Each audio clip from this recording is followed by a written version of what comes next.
स्वागत है तुहाडा सारिਆਂ ਦਾ कनैक्ट FM कैनेडा विच। मैं मनप्रीत रंधावा।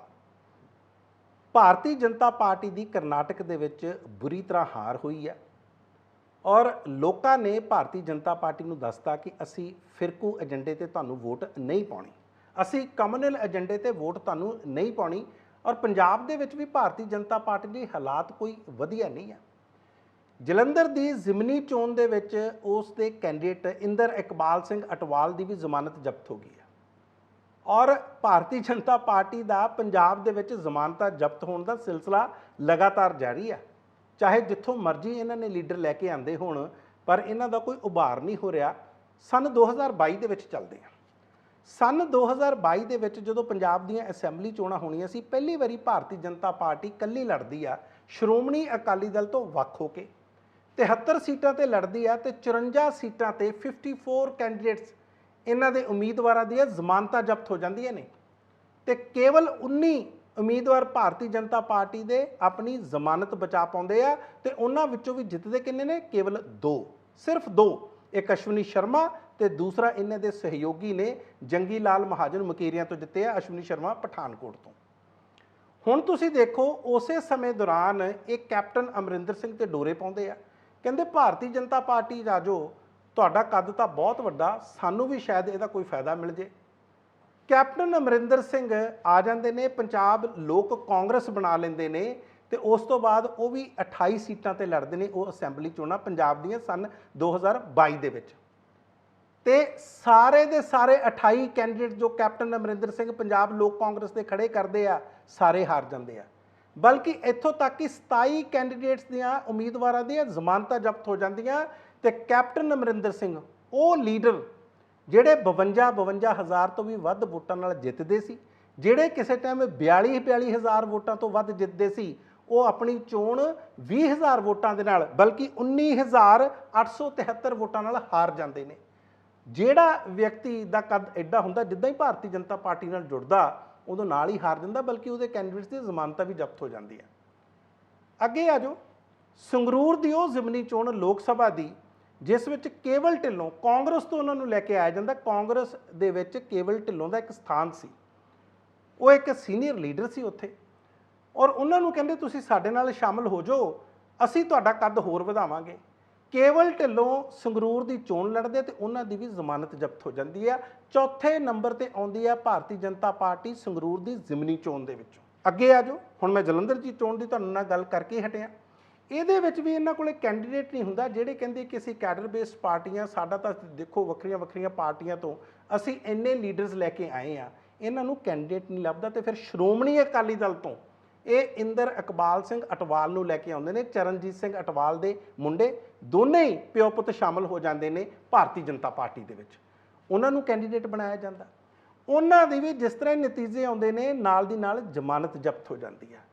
वैसे कई अखबार लिख रहे सी भारतीय जनता पार्टी की बड़ी इंप्रैसिव शो आ, बड़ी उन्होंने वोटां लित्तियां, तुसीं अकैडमिक एक्सरसाइज लई जो मर्जी कह लो, पर हकीकत यह आ कि तुहाडे कैंਡੀਡੇਟਸ लगातार उन्हां दीयां जमानतां जब्त हो रही। वैसे तुसीं कहने कि असैंबली चोणां नाल सानूं कुछ नहीं लेना देना, लोक सभा चोणां च क्योंकि भारत के प्रधानमंत्री वो बहुत वड्डा चेहरा तो उन्हां दा फर्क साडे ते भी पैंदा। ते तुसीं पिछे चले जाओ सन 2014 दे विच तां भारतीय जनता पार्टी ते नरेंद्र मोदी की लहर सी ते अरुण जेतली अमृतसर च उदों भी हार गए सी। कहण दा भाव तुहाडीआं सारीआं ये गल्लां जिहड़ियां वो मेरा सिर्फ इन्ना ही आ कि पंजाब दे लोग लगातार तुहाडे फिरकू एजेंडे नूं रिजैक्ट कर रहे हैं। पर गल असीं अज करनी आ करनाटक की चोण दी। 34 साल बाद करनाटक दे विच एक रैकड आया, एक किसी पार्टी ने बहुमत प्राप्त किया। 1999 दे विच ये जिहड़ा रैकड सी कांग्रेस के नाम से सी। 178 सीटां जित्तियां सी करनाटक दे विच 224 सीटां दे विचों। वैसे 1957 दे विच 150 सीटां, इस तरह 1962 दे विच 138 सीटां ते 1972 दे विच 165 सीटां ते 1978 दे विच 149 सीटां। सो 34 सालां दे बाद एक पार्टी का बहुमत प्राप्त करना कांग्रेस का, और भारतीय जनता पार्टी नूं उस सूबे दे विच तमाम मुद्दों के उन्हां दे उजागर करन दे बावजूद भी, चाहे वह फिरकू मुद्दे सी, चाहे वह करप्शन के मुद्दे सी, उन्हां ते चित करना अपने आप दे विच मैनूं लगदा कि अपने आप दे विच एक इतिहासिक जित आ। ਹੁਣ ਮੁੱਦੇ ਕਿਹੜੇ ਨੇ, ਆਪਾਂ ਉਹਨਾਂ ਮੁੱਦਿਆਂ ਤੇ ਚੱਲਦੇ ਆ। ਕਿਹੜੇ ਮੁੱਦੇ ਕੈਸ਼ ਕਰਨ ਦੀ ਕੋਸ਼ਿਸ਼ ਕੀਤੀ ਔਰ ਲੋਕਾਂ ਨੇ ਰਿਜੈਕਟ ਕਰਤੇ। ਹੁਣ ਤੁਸੀਂ ਦੇਖੋ ਜਿਹੜੇ ਕਰਨਾਟਕ ਦੇ ਨਤੀਜੇ ਆਏ ਨੇ, ਇਹ ਕੋਈ ਆਪਣੇ ਆਪ ਦੇ ਵਿੱਚ ਨਾਰਮਲ ਨਹੀਂ ਹੈ, ਇੱਕ ਬਹੁਤ ਖਤਰਨਾਕ ਸੰਦੇਸ਼ ਭਾਰਤੀ ਜਨਤਾ ਪਾਰਟੀ ਨੂੰ ਦਿੰਦੇ ਨੇ। ਉਹ ਕਹਿੰਦੇ ਜਿੰਨਾ ਮਰਜ਼ੀ ਤੁਸੀਂ ਧਰੁਵੀਕਰਨ ਕਰ ਲਓ, ਪੋਲਰਾਈਜੇਸ਼ਨ ਕਰ ਲਓ, ਸਾਰੇ ਤੁਹਾਡੇ ਮੁੱਦੇ, ਧਰਮ ਦਾ ਤੁਸੀਂ ਜਿੰਨਾ ਮਰਜ਼ੀ ਇਸਤੇਮਾਲ ਕਰ ਲਓ, ਸਾਰੇ ਤੁਹਾਡੇ ਮੁੱਦੇ ਫੇਲ ਨੇ, ਕਿਉਂਕਿ ਲੋਕ ਜਿਹੜੇ ਉਹ ਅਸਲੀ ਮੁੱਦਿਆਂ ਤੇ ਰਾਜਨੀਤੀ ਜਾਂ ਤੁਹਾਨੂੰ ਵੋਟ ਦੇਣਾ ਚਾਹੁੰਦੇ ਨੇ, ਕਿਉਂਕਿ ਜਿੰਨੀ ਦੇਰ ਤੱਕ ਤੁਸੀਂ ਅਸਲੀ ਮੁੱਦਿਆਂ ਤੇ ਨਹੀਂ ਆਓਗੇ ਲੋਕਾਂ ਨੇ ਵੋਟ ਨਹੀਂ ਦੇਣੀ। ਹੁਣ ਤੁਸੀਂ ਦੇਖੋ ਇਹਨਾਂ ਨੇ ਉੱਥੇ ਟੀਪੂ ਸੁਲਤਾਨ ਦਾ ਵਿਵਾਦ ਖੜਾ ਕਰਤਾ। ਉੱਥੇ ਇਹਨਾਂ ਨੇ ਦਮੋਦਰ ਵਿਨਾਇਕ ਸਵਰਕਰ, ਇਹਨਾਂ ਦੇ ਖਿਲਾਫ ਟੀਪੂ ਸੁਲਤਾਨ ਬਨਾਮ ਦਮੋਦਰ ਵਿਨਾਇਕ ਸਵਰਕਰ, ਇਹਨਾਂ ਦੇ ਖਿਲਾਫ ਖੜਾ ਕਰਤਾ। ਕਹਿੰਦੇ ਜਿਹੜੇ ਸਵਰਕਰ ਨੂੰ ਚਾਹੁੰਦੇ ਨੇ ਉਹ ਸਾਡੇ ਨਾਲ ਨੇ, ਜਿਹੜੇ ਟੀਪੂ ਸੁਲਤਾਨ ਦੇ ਨਾਲ ਜਾਣਗੇ ਉਹ ਦੂਸਰੇ ਤਬਕੇ ਦੇ ਨਾਲ ਆ। ਔਰ ਇਹ ਵੀ ਪ੍ਰਚਾਰ ਉੱਥੇ ਕੀਤਾ ਗਿਆ ਲਗਾਤਾਰ ਜਦੋਂ ਤੋਂ ਭਾਰਤੀ ਜਨਤਾ ਪਾਰਟੀ ਦੀ ਸਰਕਾਰ ਆ। ਕਹਿੰਦੇ ਟੀਪੂ ਸੁਲਤਾਨ ਨੇ 800 ਹਿੰਦੂਆਂ ਨੂੰ ਮਰਵਾਤਾ ਸੀ। ਇਹ ਪ੍ਰਚਾਰ ਉੱਥੇ ਲਗਾਤਾਰ ਹੋਇਆ। ਕੋਈ ਇਹਦਾ ਪ੍ਰਮਾਣ ਨਹੀਂ ਮਿਲਦਾ, ਕਿਸੇ ਤਰ੍ਹਾਂ ਦਾ ਕੋਈ ਸਬੂਤ, ਕੋਈ ਐਵੀਡੈਂਸ ਨਹੀਂ ਮਿਲਦਾ। ਤੇ ਇਹ ਇੱਕ ਕੌਂਸਟੀਚੁਐਂਸੀ ਆ ਉੱਥੇ ਮਾਂਡਿਆ ਜ਼ਿਲ੍ਹਾ ਉੱਥੋਂ ਦਾ ਕਰਨਾਟਕ ਦਾ, ਤੇ ਕੌਂਸਟੀਚੁਐਂਸੀ ਆ ਮਲਾਈਕੋਟ। ਹੁਣ ਮਲਾਈਕੋਟ ਦੇ ਵਿੱਚ ਇਹ ਮੁੱਦਾ ਉਠਾਇਆ ਗਿਆ ਔਰ ਉੱਥੇ ਤੁਹਾਨੂੰ ਜਾਣ ਕੇ ਹੁਣ ਮੈਂ ਜਿਹੜੀ ਜਾਣਕਾਰੀ ਤੁਹਾਨੂੰ ਦੇਣੀ ਆ, ਉੱਥੇ ਐਸਕੇਪੀ ਦਾ ਕੈਂਡੀਡੇਟ ਜਿੱਤ ਗਿਆ ਤੇ ਭਾਰਤੀ ਜਨਤਾ ਪਾਰਟੀ ਦਾ ਕੈਂਡੀਡੇਟ ਤੀਸਰੇ ਨੰਬਰ ਤੇ ਰਿਹਾ। ਐਸਕੇਪੀ ਇਹ ਸਰਵੋਦਿਆ ਕਰਨਾਟਕਾ ਪਕਸ਼ਾ ਇੱਕ ਪਾਰਟੀ ਆ, ਉਸ ਦਾ ਕੈਂਡੀਡੇਟ ਜਿਸ ਨੂੰ ਕਾਂਗਰਸ ਦਾ ਸਮਰਥਨ ਸੀ, ਉਹ ਕੈਂਡੀਡੇਟ ਅੱਗੇ ਜਿੱਤ ਜਾਂਦਾ। ਤੇ ਇਹਨਾਂ ਦਾ ਆਪਣਾ ਕੈਂਡੀਡੇਟ ਇੰਦਰੇਸ਼ ਕੁਮਾਰ, ਉਹਨੂੰ ਕੇਵਲ ਤੇ ਕੇਵਲ 3% ਦੀ ਵੋਟਾਂ ਮਿਲਦੀਆਂ। ਇਸ ਤਰ੍ਹਾਂ ਰਿਜੈਕਟ ਕੀਤਾ ਲੋਕਾਂ ਨੇ, ਬਿਲਕੁਲ ਨਕਾਰਤਾ। ਉਹ ਕਹਿੰਦੇ ਇਸ ਤਰ੍ਹਾਂ ਦੇ ਮੁੱਦੇ ਸਾਡੇ ਸਾਹਮਣੇ ਨਾ ਲੈ ਕੇ ਆਓ। ਵੈਸੇ 1799 ਵਿੱਚ ਟੀਪੂ ਸੁਲਤਾਨ ਬ੍ਰਿਟਿਸ਼ਰਸ ਨਾਲ ਲੜਦਾ ਔਰ ਪੂਰਾ ਇਤਿਹਾਸ ਇਸ ਦੇ ਵਿੱਚ ਭਰਿਆ ਪਿਆ। ਅੱਗੇ ਆ ਜਾਓ, ਸ੍ਰੀਰੰਗਾਪਟਨਾ। ਸ੍ਰੀਰੰਗਾਪਟਨਾ ਦੇ ਵਿੱਚ ਇੱਕ ਜਾਮਾ ਮਸਜਿਦ ਆ ਔਰ ਜਿਸ ਤਰ੍ਹਾਂ ਭਾਰਤੀ ਜਨਤਾ ਪਾਰਟੀ ਕਰਦੀ ਆ, ਕਿਸੇ ਵੀ ਜਾਮਾ ਮਸਜਿਦ ਹੋਵੇ, ਕੋਈ ਇਸ ਤਰ੍ਹਾਂ ਦਾ ਧਾਰਮਿਕ ਸਥਾਨ ਹੋਵੇ, ਉੱਥੇ ਜਾ ਕੇ ਕੋਈ ਨਾ ਕੋਈ ਵਿਵਾਦ ਖੜਾ ਕਰਦੀ ਹੈ ਤਾਂ ਕਿ ਧਰੁਵੀਕਰਨ ਹੋਵੇ, ਪੋਲਰਾਈਜੇਸ਼ਨ ਹੋਵੇ। ਉੱਥੇ ਦੀ ਜਿਹੜੀ ਜਾਮਾ ਮਸਜਿਦ ਆ, ਇਹ ਆਰਕੀਓਲੋਜੀਕਲ ਸਰਵੇ ਆਫ ਇੰਡੀਆ ਦੇ ਅਧੀਨ ਆ, ਇਸ ਦੇ ਦੇਖ ਰੇਖ ਦੇ ਵਿੱਚ ਆ। ਹੁਣ ਇਹਨਾਂ ਨੇ ਉੱਥੇ ਕੀ ਕਹਿਣਾ ਸ਼ੁਰੂ ਕਰਤਾ, ਪਿਛਲੇ ਦਿਨਾਂ ਦੇ ਵਿੱਚ ਲਗਾਤਾਰ ਪ੍ਰਚਾਰ ਕੀਤਾ। ਕਹਿੰਦੇ ਜੀ ਇੱਥੇ ਤਾਂ ਹਨੂਮਾਨ ਮੰਦਿਰ ਸੀ, ਤੁਸੀਂ ਜਾਮਾ ਮਸਜਿਦ ਕਿਵੇਂ ਬਣਾ ਲਈ, ਅਸੀਂ ਇੱਥੇ ਪੂਜਾ ਕਿਸ ਤਰ੍ਹਾਂ ਕਰਾਂਗੇ, ਇਸ ਜਾਮਾ ਮਸਜਿਦ ਨੂੰ ਢਾਓ, ਕਿਉਂਕਿ ਟੀਪੂ ਸੁਲਤਾਨ ਨੇ ਮੰਦਿਰ ਢਾਹ ਕੇ, ਹਨੂਮਾਨ ਜੀ ਦਾ ਮੰਦਿਰ ਢਾਹ ਕੇ ਇੱਥੇ ਇਹ ਜਾਮਾ ਮਸਜਿਦ ਬਣਾਈ ਆ। ਇਸ ਤਰ੍ਹਾਂ ਦਾ ਇਹਨਾਂ ਨੇ ਵਿਵਾਦ ਉੱਥੇ ਸ਼ੁਰੂ ਕਰਤਾ। ਤੇ ਤੁਸੀਂ ਦੇਖੋ ਇਸ ਕੌਂਸਟੀਚੁਐਂਸੀ ਦੇ ਵਿੱਚ ਵੀ ਇਹ ਵੀ ਰਮੇਸ਼ ਗੌੜਾ ਨੇ, ਰਮੇਸ਼ ਗੌੜਾ ਕਾਂਗਰਸ ਦੇ ਕੈਂਡੀਡੇਟ ਨੇ, ਇਹ ਉੱਥੋਂ ਜਿੱਤ ਪ੍ਰਾਪਤ ਕਰਦੇ ਨੇ। ਤੇ ਜਿਹੜੇ ਬੀਜੇਪੀ ਦੇ, ਭਾਰਤੀ ਜਨਤਾ ਪਾਰਟੀ ਦੇ ਕੈਂਡੀਡੇਟ ਨੇ, ਉਮੀਦਵਾਰ ਨੇ, ਉਹ ਫਿਰ ਤੀਸਰੇ ਨੰਬਰ ਤੇ ਚਲੇ ਜਾਂਦੇ ਨੇ। ਇਹ ਹਾਲਾਤ ਨੇ। ਅੱਗੇ ਆ ਜਾਓ, ਰਾਮਨਗਰ, ਇਹ ਵੀ ਕਰਨਾਟਕ ਦਾ ਹਿੱਸਾ। ਰਾਮਨਗਰ ਦੇ ਵਿੱਚ ਕਹਿੰਦੇ ਅਸੀਂ ਰਾਮ ਮੰਦਿਰ ਬਣਾਵਾਂਗੇ। ਭਾਰਤੀ ਜਨਤਾ ਪਾਰਟੀ ਵਾਲੇ ਕਹਿੰਦੇ ਬੜੀ ਕੈਂਪੇਨ ਕੀਤੀ। 17 ਫਰਵਰੀ ਸਨ 2023 ਇਸੇ ਸਾਲ 40 ਲੱਖ ਰੁਪਏ ਦੀ ਅਨਾਉਂਸਮੈਂਟ ਵੀ ਕੀਤੀ, ਐਲਾਨ ਕੀਤਾ ਕਿ ਅਸੀਂ ਜਦੋਂ ਮੰਦਿਰ ਬਣਾਵਾਂਗੇ 40 ਲੱਖ ਰੁਪਏ ਤਾਂ ਅਸੀਂ ਅੱਜ ਹੀ ਅਨਾਉਂਸ ਕਰਤਾ, ਬੜਾ ਆਲੀਸ਼ਾਨ ਮੰਦਿਰ ਬਣਾਵਾਂਗੇ। ਇਹਨਾਂ ਨੂੰ ਲੱਗਦਾ ਕਿ ਜੇ ਮੰਦਿਰ ਬਣਾਵਾਂਗੇ ਤੇ ਉੱਥੇ ਸਾਡੀ ਜਿਹੜੀ ਸਿਆਸਤ ਆ ਉਹ ਚਮਕੂਗੀ। ਹੁਣ ਤੁਸੀਂ ਦੇਖੋ ਕਾਂਗਰਸ ਦਾ ਇੱਥੋਂ ਕੈਂਡੀਡੇਟ ਸੀ, ਉਹ ਵੀ ਇੱਕ ਮੁਸਲਿਮ ਕੈਂਡੀਡੇਟ ਸੀ, ਇਕਬਾਲ ਹੁਸੈਨ, ਉਹ ਜਿੱਤ ਗਿਆ। ਤੇ ਭਾਰਤੀ ਜਨਤਾ ਪਾਰਟੀ ਦਾ ਕੈਂਡੀਡੇਟ ਗੌਤਮ ਗੌੜਾ ਫਿਰ ਤੀਸਰੇ ਨੰਬਰ ਤੇ ਰਿਹਾ। ਇਹ ਇਸ ਤਰ੍ਹਾਂ ਕਰਨਾਟਕ ਦੇ ਲੋਕਾਂ ਨੇ ਇਹਨਾਂ ਨੂੰ ਬਾਰ-ਬਾਰ ਹਰ ਕੌਂਸਟੀਚੁਐਂਸੀ ਤੋਂ ਜਿੱਥੇ-ਜਿੱਥੇ ਵੀ ਇਹਨਾਂ ਨੇ ਧਰਮ ਦੀ ਰਾਜਨੀਤੀ ਖੇਡੀ ਉੱਥੇ ਇਹਨਾਂ ਨੂੰ ਰਿਜੈਕਟ ਕੀਤਾ। ਵੈਸੇ ਇਹ 8 ਸਾਲ ਤੋਂ ਲੱਗੇ ਹੋਏ ਨੇ ਇਹ ਕੰਮ ਕਰਨ। ਔਰ ਉੱਥੋਂ ਦਾ ਜਿਹੜਾ ਮੰਦਿਰ ਹੈ, ਜੋ ਸਾਡੀਆਂ ਰਿਪੋਰਟਸ ਆਈਆਂ ਨੇ, ਉਹ ਕਹਿੰਦੇ ਪੀਣ ਤੱਕ ਦਾ ਪਾਣੀ ਨਹੀਂ ਆ ਉੱਥੇ, ਪਾਣੀ ਤੱਕ ਨਹੀਂ ਹੈ ਜੋ ਤੁਸੀਂ ਮੁਹੱਈਆ ਕਰਾ ਸਕਦੇ। ਮੰਦਿਰ ਦਾ ਤੁਸੀਂ ਬਣਾ ਲਿਓ, ਆਲੀਸ਼ਾਨ ਮੰਦਿਰ ਬਣਾ ਲਓ, ਕੋਈ ਨਹੀਂ ਤੁਹਾਨੂੰ ਰੋਕਦਾ। ਘੱਟੋ ਘੱਟ ਬੁਨਿਆਦੀ ਸਹੂਲਤਾਂ, ਉੱਥੇ ਟਾਇਲਟ ਨਹੀਂ ਆ, ਇਸੇ ਤਰ੍ਹਾਂ ਸ਼ੇਡ ਨਹੀਂ ਆ, ਕੋਈ ਛਾਂ ਵਾਲੀ ਜਗ੍ਹਾ ਨਹੀਂ ਆ ਜਿੱਥੇ ਲੋਕ ਆ ਕੇ ਬੈਠ ਸਕਣ। ਪ੍ਰਧਾਨ ਮੰਤਰੀ ਨਰਿੰਦਰ ਮੋਦੀ ਉਹ ਵੀ ਪਿੱਛੇ ਨਹੀਂ ਰਹੇ। ਜਦੋਂ ਕਾਂਗਰਸ ਨੇ ਇਹ ਗੱਲ ਕਹਿਤੀ, ਆਪਣੇ ਮੈਨੀਫੈਸਟੋ ਦੇ ਵਿੱਚ ਗੱਲ ਕਹੀ ਕਿ ਅਸੀਂ ਬਜਰੰਗ ਦਲ ਨੂੰ ਬੈਨ ਕਰਾਂਗੇ, ਇਸ ਉੱਤੇ ਪ੍ਰਤੀਬੰਧ ਲਾਵਾਂਗੇ। ਔਰ ਇਸੇ ਤਰ੍ਹਾਂ popular front of India, PFI ਉਹਨੂੰ ਕਹਿ ਦਿੰਦੇ ਆ, ਇਹ ਇੱਕ ਮੁਸਲਿਮ ਜਥੇਬੰਦੀ ਆ, ਇਸਲਾਮਿਕ ਜਥੇਬੰਦੀ ਆ, ਇਹਨੂੰ ਵੀ ਕਹਿੰਦੇ ਅਸੀਂ ਬੈਨ ਕਰਾਂਗੇ। ਦੋ ਜਥੇਬੰਦੀਆਂ ਨੂੰ ਬੈਨ ਕਰਨ ਦੀ ਆਪਣੇ ਮੈਨੀਫੈਸਟੋ ਦੇ ਵਿੱਚ ਗੱਲ ਕਹਿੰਦੇ ਆ। ਹਾਲਾਂਕਿ PFI ਆਲਰੇਡੀ ਕਹਿੰਦੇ ਆ ਬੈਨ ਹੋਇਆ। ਪਰ ਬਜਰੰਗ ਦਲ ਦੀ ਜਦੋਂ ਗੱਲ ਆਉਂਦੀ ਹੈ ਤੇ ਭਾਰਤੀ ਜਨਤਾ ਪਾਰਟੀ ਬੁਖਲਾ ਜਾਂਦੀ ਹੈ, ਗੁੱਸਾ ਆ ਜਾਂਦਾ ਤੇ ਨਾਲ ਹੀ ਉਹਨਾਂ ਨੂੰ ਲੱਗਦਾ ਕਿ ਇਹ ਤਾਂ ਸਾਡੇ ਕੋਲ ਇੱਕ ਮੌਕਾ ਆ ਗਿਆ। ਕੋਈ ਹੋਰ ਨਹੀਂ, ਪ੍ਰਧਾਨ ਮੰਤਰੀ ਜੋ ਭਾਰਤੀ ਜਨਤਾ ਪਾਰਟੀ ਦਾ ਚਿਹਰਾ, ਸਭ ਤੋਂ ਵੱਡਾ ਚਿਹਰਾ, ਜਿਹਦੇ ਚਿਹਰੇ ਤੇ ਚੋਣਾਂ ਇਹ ਜਿੱਤਦੇ ਨੇ, ਉਹ ਇਹ ਮੁੱਦਾ ਚੱਕ ਲੈਂਦੇ ਨੇ। ਕਹਿੰਦੇ ਇਹ ਤਾਂ ਸਾਡੇ ਬਜਰੰਗ ਬਲੀ ਦੀ ਇੱਕ ਤਰ੍ਹਾਂ ਦੀ ਤੋਹੀਨ ਆ, ਤੁਸੀਂ ਉਹਨਾਂ ਦੀ ਇਨਸਲਟ ਕੀਤੀ ਆ, ਹਨੂਮਾਨ ਜੀ ਦੀ ਇਨਸਲਟ ਕੀਤੀ ਹੈ। ਤੁਸੀਂ ਦੇਖੋ ਕਿੱਥੇ ਬਜਰੰਗ ਦਲ ਤੇ ਕਿੱਥੇ ਬਜਰੰਗ ਬਲੀ। ਬਾਰ-ਬਾਰ ਔਰ ਇੱਥੋਂ ਤੱਕ ਆਪਣੇ ਇੱਕ ਭਾਸ਼ਣ ਦੇ ਵਿੱਚ ਉਹਨਾਂ ਨੇ ਕਹਿਤਾ, ਕਹਿੰਦੇ ਜਦੋਂ ਤੁਸੀਂ ਪੋਲਿੰਗ ਬੂਥ ਦੇ ਵਿੱਚ ਜਾਓ ਤੇ ਉੱਥੇ ਬਜਰੰਗ ਬਲੀ ਦਾ ਨਾਂ ਲੈ ਕੇ ਤੁਸੀਂ ਵੋਟ ਪਾਓ। ਤੁਸੀਂ ਸੋਚੋ, ਇਲੈਕਸ਼ਨ ਕਮਿਸ਼ਨ ਆਫ ਇੰਡੀਆ ਨੂੰ ਇਹਦੀ ਸ਼ਿਕਾਇਤ ਕੀਤੀ ਹੋਈ ਹੈ ਕਾਂਗਰਸ ਨੇ, ਤੇ ਹਜੇ ਤੱਕ ਇਲੈਕਸ਼ਨ ਕਮਿਸ਼ਨ ਆਫ ਇੰਡੀਆ ਨੇ ਇਸ ਤੇ ਕਿਸੇ ਤਰ੍ਹਾਂ ਦਾ ਕੋਈ ਐਕਸ਼ਨ ਨਹੀਂ ਲਿਆ। ਤੇ ਮੈਨੂੰ ਯਾਦ ਆ ਜਾਂਦੇ ਆ ਬਾਲ ਠਾਕਰੇ 1987 ਦੇ ਵਿੱਚ ਨਵੰਬਰ ਦੇ ਮਹੀਨੇ ਤੇ ਦਸੰਬਰ ਦੇ ਮਹੀਨੇ ਚੋਣਾਂ ਚੱਲ ਰਹੀਆਂ ਸੀ। ਇਸੇ ਤਰ੍ਹਾਂ ਦਾ ਭਾਸ਼ਣ ਦੇ ਕੇ ਉਹਨਾਂ ਨੇ ਬਲਕਿ ਹਿੰਦੂਇਜ਼ਮ ਦੇ ਨਾਂ ਤੇ ਵੋਟਾਂ ਮੰਗੀਆਂ ਸੀ ਔਰ ਕਿਹਾ ਸੀ, ਮੈਨੂੰ ਯਾਦ ਆ ਉਦੋਂ ਰਮੇਸ਼ ਪ੍ਰਭੂ ਨਾਮ ਦੇ ਕੈਂਡੀਡੇਟ ਸੀ, ਉਹਨਾਂ ਦੇ ਹੱਕ ਦੇ ਵਿੱਚ ਇਹ ਚੋਣ ਕਰ ਰਹੇ ਸੀ ਬਾਲ ਠਾਕਰੇ। ਇਹ ਸਪੀਚਿਸ ਨੂੰ ਲੈ ਕੇ ਕਾਂਗਰਸ ਦੇ ਕੈਂਡੀਡੇਟ ਨੇ ਸ਼ਿਕਾਇਤ ਕਰਤੀ, ਮਾਮਲਾ ਚੱਲਿਆ ਤੇ ਆਖਿਰਕਾਰ representation of the people's act, ਉਹਦਾ ਸੈਕਸ਼ਨ ਹੈ 123, ਉਹਦੇ ਅਧੀਨ ਬਾਲ ਠਾਕਰੇ ਤੇ ਰਮੇਸ਼ ਪ੍ਰਭੂ ਕੈਂਡੀਡੇਟ ਦੀ ਵੀ ਇਹਨਾਂ ਨੂੰ ਵੋਟ ਪਾਉਣ ਦਾ ਅਧਿਕਾਰ ਇਹਨਾਂ ਤੋਂ ਖੋਹ ਲਿਆ ਸੀ। ਉਹ ਜਿਹੜਾ ਵੋਟ ਪਾਉਣ ਦਾ ਅਧਿਕਾਰ ਸੀ ਸੰਨ 2004 ਦੇ ਵਿੱਚ ਜਾ ਕੇ ਬਹਾਲ ਹੋਇਆ। ਕਿ ਇਲੈਕਸ਼ਨ ਕਮਿਸ਼ਨ ਇਸ ਤਰ੍ਹਾਂ ਦੀ ਕੋਈ ਸਪਾਈਨ ਦਿਖਾ ਸਕਦਾ? ਰੀੜ੍ਹ ਦੀ ਹੱਡੀ ਉਹਨਾਂ ਦੀ ਕਾਇਮ ਆ, ਉਹ ਕੋਈ ਇਸ ਤਰ੍ਹਾਂ ਦਾ ਫੈਸਲਾ ਲੈ ਸਕਦਾ? ਲੇਕਿਨ ਕਿਉਂਕਿ ਪ੍ਰਧਾਨ ਮੰਤਰੀ ਆ, ਉਹਨਾਂ ਦੇ ਖਿਲਾਫ ਕਿਸ ਤਰ੍ਹਾਂ ਕੋਈ ਐਕਸ਼ਨ ਲਊਗਾ? ਅੱਗੇ ਆਉਂਦੇ ਆ। ਇਸੇ ਤਰ੍ਹਾਂ ਤੁਸੀਂ ਦੇਖੋ ਹਿਜਾਬ ਦਾ ਜਿਹੜਾ ਮਾਮਲਾ ਸੀ ਉਹ ਕਰਨਾਟਕ ਦੇ ਵਿੱਚ ਹੀ ਸ਼ੁਰੂ ਹੋਇਆ ਸੀ। ਕਿਸ ਤਰ੍ਹਾਂ ਕੁਝ ਸਟੂਡੈਂਟਸ ਨੂੰ ਰੋਕਿਆ ਗਿਆ ਐਜੂਕੇਸ਼ਨ ਇੰਸਟੀਟਿਊਟਸ ਦੇ ਵਿੱਚ, ਸਕੂਲ ਦੇ ਵਿੱਚ ਜਾਣ ਤੋਂ, ਕਹਿੰਦੇ ਹਿਜਾਬ ਨਹੀਂ ਲੈ ਕੇ ਆਉਣਾ, ਇਹਨੂੰ ਲਾ ਕੇ ਆਓ।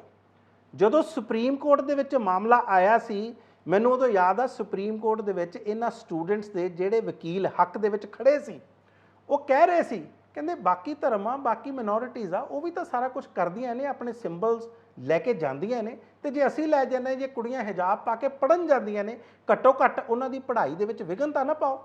ਸਿੱਧਾ ਰਵੱਈਆ। ਕਰਨਾਟਕ ਦੇ ਉਹ ਲੀਡਰ ਬਹੁਤ ਪਪੂਲਰ ਲੀਡਰ ਨੇ, ਜਿਹੜੇ ਹੋ ਸਕਦਾ ਹੁਣ ਆਉਣ ਵਾਲੇ ਦਿਨਾਂ ਦੇ ਵਿੱਚ ਕਰਨਾਟਕ ਦੇ ਮੁੱਖ ਮੰਤਰੀ ਵੀ ਬਣਨ। ਉਹਨਾਂ ਨੇ ਤਾਂ ਇੱਥੋਂ ਤੱਕ ਕਿਹਾ ਸੀ ਕਿ ਇਹ ਜਾਣਬੁੱਝ ਕੇ ਕੀਤਾ ਜਾ ਰਿਹਾ ਤਾਂ ਕਿ ਜਿਹੜੀਆਂ ਮੁਸਲਿਮ ਲੜਕੀਆਂ ਉਹ ਵਿੱਦਿਆ ਤੋਂ ਦੂਰ ਰੱਖ ਸਕਣ, ਉਹ ਐਜੂਕੇਸ਼ਨਲ ਇੰਸਟੀਟਿਊਟਸ ਤੋਂ ਦੂਰ ਰਹਿ ਸਕਣ। ਖੈਰ, ਰਾਹੁਲ ਗਾਂਧੀ ਨੇ ਇਹ ਵੀ ਕਿਹਾ ਸੀ ਕਿ ਜਦੋਂ ਅਸੀਂ ਆਵਾਂਗੇ ਇਹ ਬੈਨ ਬੂਨ ਸਾਰਾ ਕੁਝ ਹਟਾ ਲਾਂਗੇ।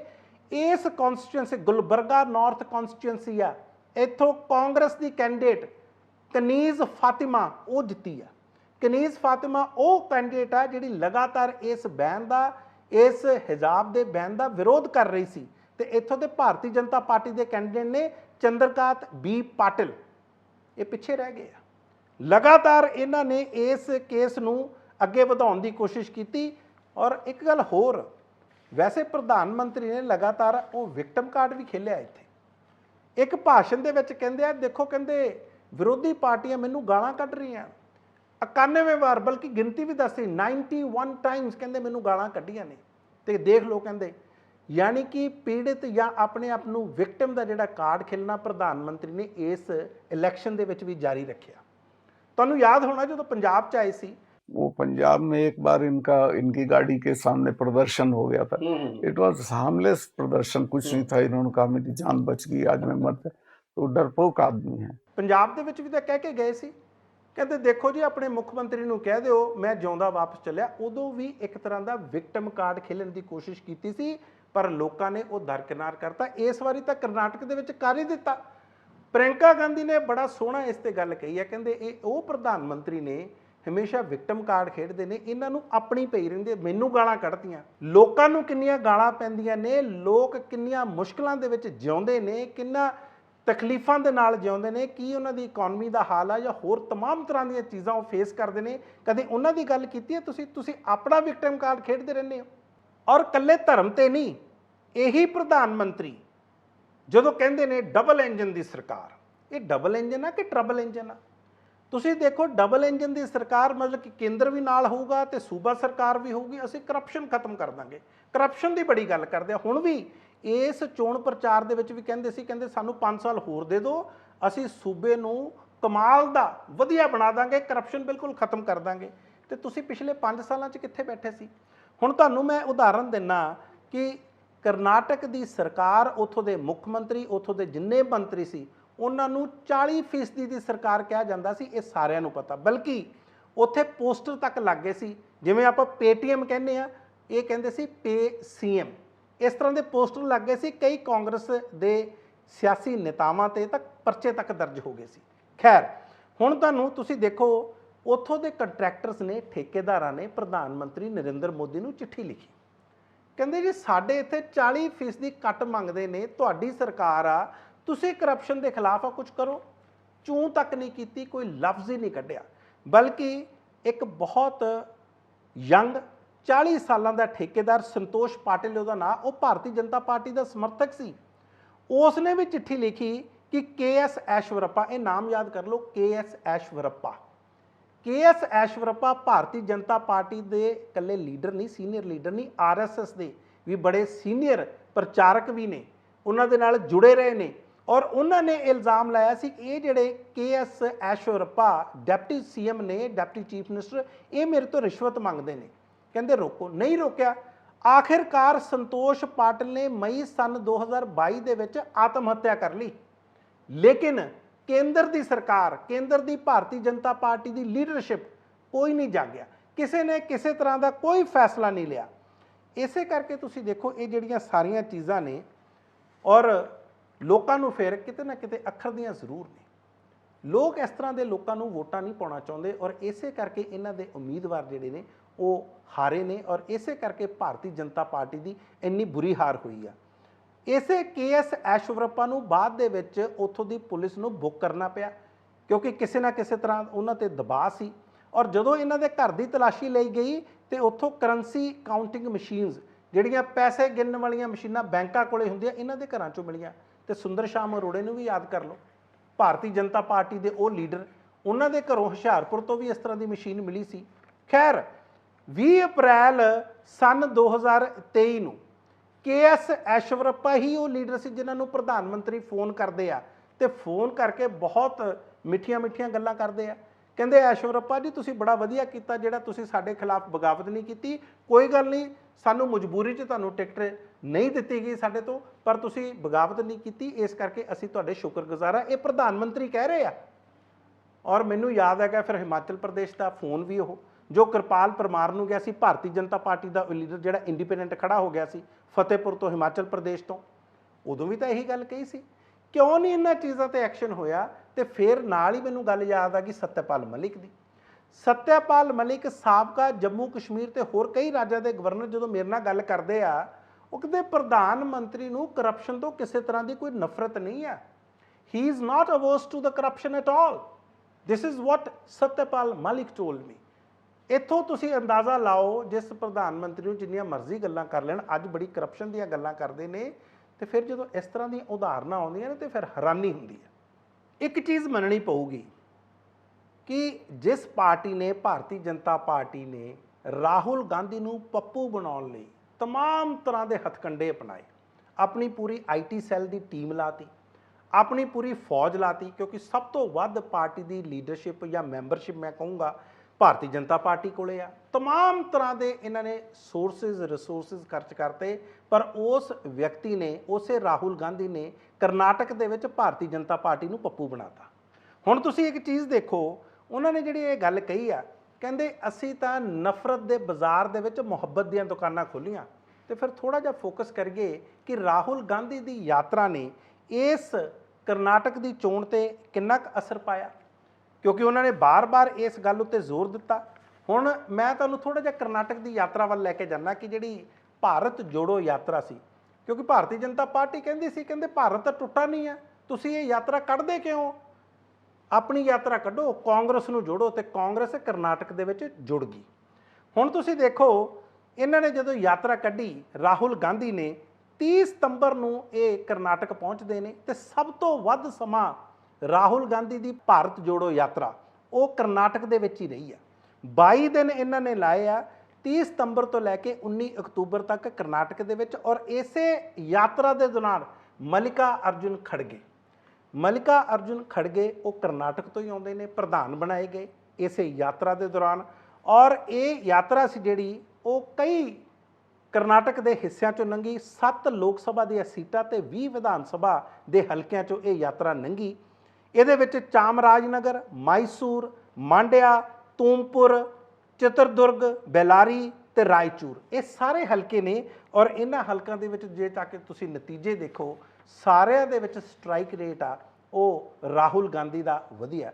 ਔਰ ਇਹੀ ਉਹ ਕਰਨਾਟਕ ਆ ਜਿੱਥੇ ਕੋਲਾਰ ਦੇ ਵਿੱਚ ਰਾਹੁਲ ਗਾਂਧੀ ਨੇ ਉਹ ਭਾਸ਼ਣ ਦਿੱਤਾ ਸੀ, ਜਿਸ ਭਾਸ਼ਣ ਕਰਕੇ ਸੰਨ 2019 ਨੂੰ ਯਾਦ ਕਰ ਲਓ, ਜਿਸ ਭਾਸ਼ਣ ਕਰਕੇ ਉਹਨਾਂ ਦੀ ਮੈਂਬਰ ਪਾਰਲੀਮੈਂਟ ਖਾਰਿਜ ਕਰ ਦਿੱਤੀ ਗਈ। ਉਹਨਾਂ ਨੂੰ ਪਾਰਲੀਮੈਂਟ ਦਾ ਜਿਹੜੀ ਉਹਨਾਂ ਦੀ ਸਦੱਸਿਅਤਾ ਸੀ ਉਹ ਖਾਰਿਜ ਕੀਤੀ। ਬਾਅਦ ਦੇ ਵਿੱਚ ਖੈਰ ਬੰਗਲਾ ਵੀ ਖੋਲਿਆ, ਉਹ ਵੀ ਆਪਾਂ ਨੂੰ ਸਾਰਿਆਂ ਨੂੰ ਪਤਾ। ਕਿਤੇ ਇਹ ਲੋਕਾਂ ਨੇ ਹੋ ਸਕਦਾ ਬਰਦਾਸ਼ਤ ਨਹੀਂ ਕੀਤਾ। ਉਹਨਾਂ ਨੇ ਕਿਹਾ ਇਹ ਕਿਸ ਤਰ੍ਹਾਂ ਹੋ ਸਕਦਾ, ਕੋਲਾਰ ਦੇ ਵਿੱਚ ਤਾਂ ਭਾਸ਼ਣ ਦਿੱਤਾ, ਐਡੀ ਵੀ ਕਿਹੜੀ ਗੱਲ ਸੀ। ਖੈਰ ਅੱਗੇ ਆਉਂਦੇ ਆ। ਉਸੇ ਭਾਸ਼ਣ ਦੇ ਦੌਰਾਨ ਜਿਹੜੀ ਇੱਕ ਤਸਵੀਰ ਸੀ ਜਦੋਂ ਰਾਹੁਲ ਗਾਂਧੀ ਸੋਨੀਆ ਗਾਂਧੀ ਦੇ ਬੂਟ ਦਾ ਫੀਤਾ ਬੰਨ ਰਹੇ ਹੁੰਦੇ ਆ, ਉਹ ਤਸਵੀਰ ਵੀ ਲੋਕਾਂ ਦੇ ਮਨ ਨੂੰ ਬਹੁਤ ਛੂਹੀ। ਪਿਛਲੇ ਦਿਨਾਂ ਦੇ ਵਿੱਚ ਇਸ ਉੱਤੇ ਬਹੁਤ ਸਾਰੀਆਂ ਗੱਲਾਂ ਵੀ ਹੋਈਆਂ। ਤੇ ਫਿਰ ਚਾਹੇ ਉਹਨਾਂ ਦਿਨਾਂ ਦੇ ਵਿੱਚ ਭਾਰੀ ਮੀਂਹ ਸੀ, ਉਹ ਵੀ ਕਰਨਾਟਕ ਦੇ ਵਿੱਚ ਭਾਸ਼ਣ ਦਿੱਤਾ, ਠੰਡ ਸੀ, ਠੰਡ ਦੇ ਵਿੱਚ ਟੀ-ਸ਼ਰਟ ਪਾਈ ਸੀ। ਵੈਸੇ ਉੱਤਰ ਪ੍ਰਦੇਸ਼ ਦੇ ਇੱਕ ਮੰਤਰੀ ਨੇ ਇਹ ਵੀ ਕਹਿਤਾ ਸੀ, ਕਹਿੰਦੇ ਜੀ ਕੋਈ ਜਾਂਚ ਕਰਾਓ ਕਿਵੇਂ ਇੱਕ ਵਿਅਕਤੀ ਇੰਨੀ ਠੰਡ ਦੇ ਵਿੱਚ ਟੀ-ਸ਼ਰਟ ਪਾ ਕੇ ਫਿਰ ਸਕਦਾ। ਖੈਰ ਆਪਣੀਆਂ ਆਪਣੀਆਂ ਗੱਲਾਂ ਹੁੰਦੇ ਨੇ। ਸ਼੍ਰੀਨਗਰ ਦੇ ਵਿੱਚ ਬਰਫ਼ ਦੇ ਵਿੱਚ ਵੀ ਭਾਸ਼ਣ ਦਿੱਤਾ।